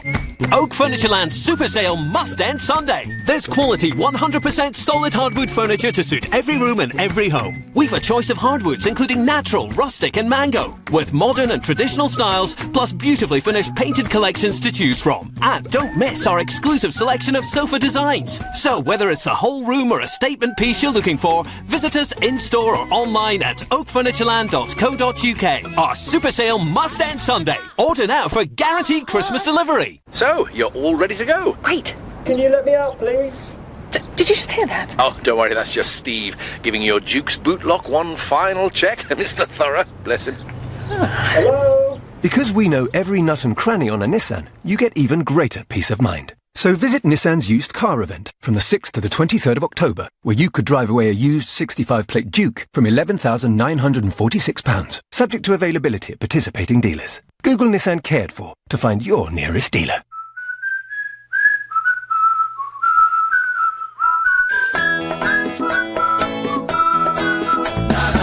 At EDF Energy, we train smart, we arrive smart, we work smart, we leave smart.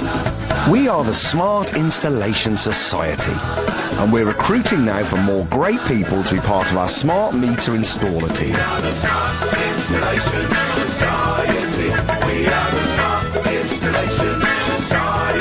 Join us today. Search EDF Energy Smart Careers. Smart metering from EDF Energy. Works for me. Air France. La France is in the air. Fancy flying somewhere with a little more flair? Et voilà! Our oh-la-la deals from London Heathrow let you fly to big destinations for little prices. Shanghai, Lima, and many more. Allez, allez! This offer ends on Tuesday the 10th of October. Book now at airfrance.co.uk and say au revoir. Air France. La France is in the air. The Russians, Farage, herself. Who really stopped Hillary Clinton? The Sunday Times asks the would-be president how she lost. She reveals her thoughts on Trump's handling of North Korea, why she hates Nigel Farage, and why she thinks being a woman cost her the election. Exclusively in the Sunday Times this weekend. It's Super Weekend at Lidl with up to 50% off selected products. Get a bottle of Australian Shiraz Rosé, only $2.99. A block of deluxe West Country Cheddar, just $1.14. And a pack of Simply Sumptuous Muesli, only 99p. Lidl, big on quality, little on price. Subject to availability, and may vary selected stores while stocks last. Leading Britain's conversation. LBC, The Nigel Farage Show. Well, both sides of this debate about Catalonia are being put clearly on LBC, and in fact, I think we've got Theo Usherwood there on the ground, and he'll be there over the course of the next couple of days. You know, you'll hear it here first on LBC. Now, my next caller is ringing from South Korea, from Seoul, and it's Zabi. Good. What time of the day is it there? Hello there. It's evening. It's 10 to 8 in the evening, so almost night here. Well, good evening, and you were put through it. I'm told that you are Catalan, but now living in South Korea. Yeah. So tell me. Yeah, I'm from Barcelona. I'm currently living there, and I've been listening to some of the calls that you've been having for the last half an hour or so. Yep. And I'd like to point out some things that I don't see I don't understand that, because they keep on saying that Catalan people that want to leave Spain are a minority, and they are not a minority. If you look at the parliament, they are the majority, in fact. So that's the first thing that I don't understand. Then the other thing, I heard somebody saying that companies are leaving Catalonia, and maybe you have read that some of the banks are like changing their address or something like that. Well, that's only a change of address. It's not nothing to be worried about. They are not leaving the country. They are not leaving Barcelona. I mean, we still have the banks, we still have the workers. So there's nothing there. It's just. I think you understand that. It's just kind of a fear. It's putting fear into the people. So because at the end, what they don't want to talk about is letting people decide what they want to do.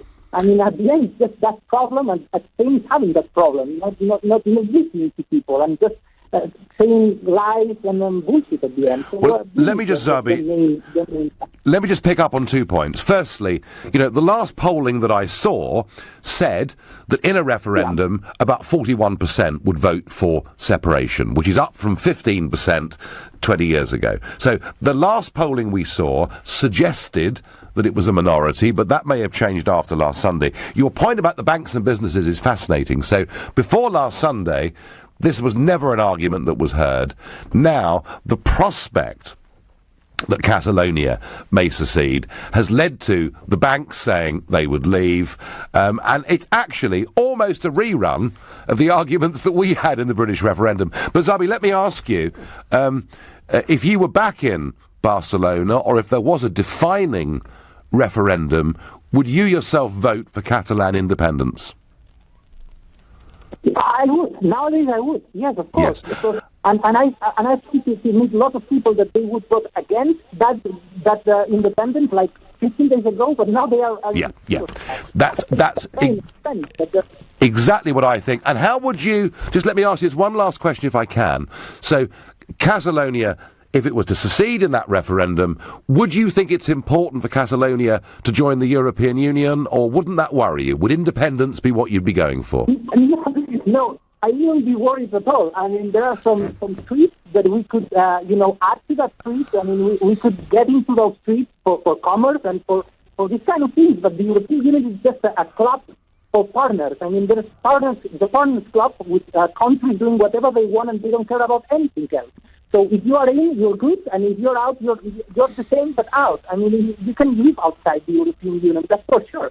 Absolutely. Thank you, Zabi. Interesting. So I'm hearing Eurosceptic arguments being made by Spaniards, things that I'm told I was an awful person for suggesting that countries could survive outside. There we are. John in Glasgow, good morning. Good morning. The actions of the Catalan government have definitely inflamed and aggravated the situation. It's been provocative, but the Spanish government themselves have deepened the crisis with their ham-fisted, heavy-handed approach, and undoubtedly alienated a lot of people and driven a great many more people in short term into the hands of the Catalan nationalists. But the question really here, Nigel, is where all this comes from. It comes mainly from the European Union, their idea of weakening nation-states, this almost regionalisation. I know. Tony Blair, it's almost become like the Scottish regional government, the Welsh regional government, and all that's happened with this devolution in the last 20 years is they've provided a platform which people like the Catalan nationalists,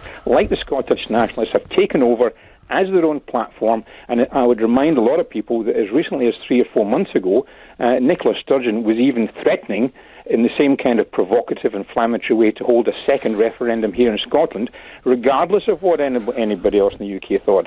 Yeah, no, absolutely. John, do you know what? We debated this in Strasbourg at some length last week, because, as you say, one of the great aims of the European Union has been to regionalise countries, the sort of old-fashioned divide and conquer, take away people's feeling for a nation, replace that with its feeling for, its own region, its own identity, but within a European framework. And funny enough, Tony Benn predicted this in the 1975 referendum. Benn said that what will happen is they will gradually try to break up the United Kingdom through grant money, etc., etc. But John, in the past, I mean, for example, Sinn Féin. The European Commission love Sinn Féin. They're fantastic now, because Sinn Féin want to do more damage to the United Kingdom, but be absolutely committed as supporters of the EU. What they're terrified of, John, is this Catalan independence movement is something different. It's actually quite a strong cultural thing, and what they're terrified of, they're terrified that the Catalans stick two fingers up to Madrid and to Brussels, and they see that as the beginning of the end of the entire European project. So that's my take on it, John. Would you agree with that? Well, I do agree with many parts of that, but it's inflammatory, and the European Union, they're trying to have it both ways here. Yes. I mean, in the wake of our referendum result last year to leave the European Union, they rolled out the red carpet for Nicola Sturgeon for their own purposes. She's not their negotiating partner, and she has similar agendas to people like the Catalan government. We've had seen the police up here unified. It started off as a Scottish executive when the revolution started. They anointed themselves then as a Scottish government. Yeah. And so it moves on. They now want to do away with British transport police, but they're now reaping but can you imagine, John? The backdraft from all of this. Can you imagine, John? I mean, those louts that supported Scottish separation, that assaulted me in the street in Glasgow. Can you imagine if the British police went and roughed them up? I mean, the first people to condemn it all would have been the European Union. And in this case, not a dicky bird. John, I thank you very much indeed for your call. I've no idea what will happen on Tuesday. I've no idea whether the Catalan president will go through with this full push for independence or not. What I am certain of is the behaviour of the Spanish police and its support from Brussels and the European Commission actually has done the separatist cause one whole lot of good. You've been listening to the Sunday edition of the Nigel Farage Show on LBC. I'm back tomorrow evening from 7. Coming up at 3, it's Alex Salmond, but up next, it's Majid Nawaz. Thank you, Nigel. Coming up, the government's former transplant chief says he will opt out of donating his organs if the rules are changed in England. Do you support a change in the rules for organ donation so that we have to opt out instead of currently opting in? Before that, graduates from ethnic minorities in Britain are less likely to be in work than their white peers. How much progress have we really made in the fight against racism? But first, 11 people were injured yesterday when a car ploughed into pedestrians at London's Natural History Museum. Our media began rolling coverage. Tube stations were closed. The usual suspects, and you know who you are, declared it a terror attack, except it was quite literally a car crash. Have we given in to fear?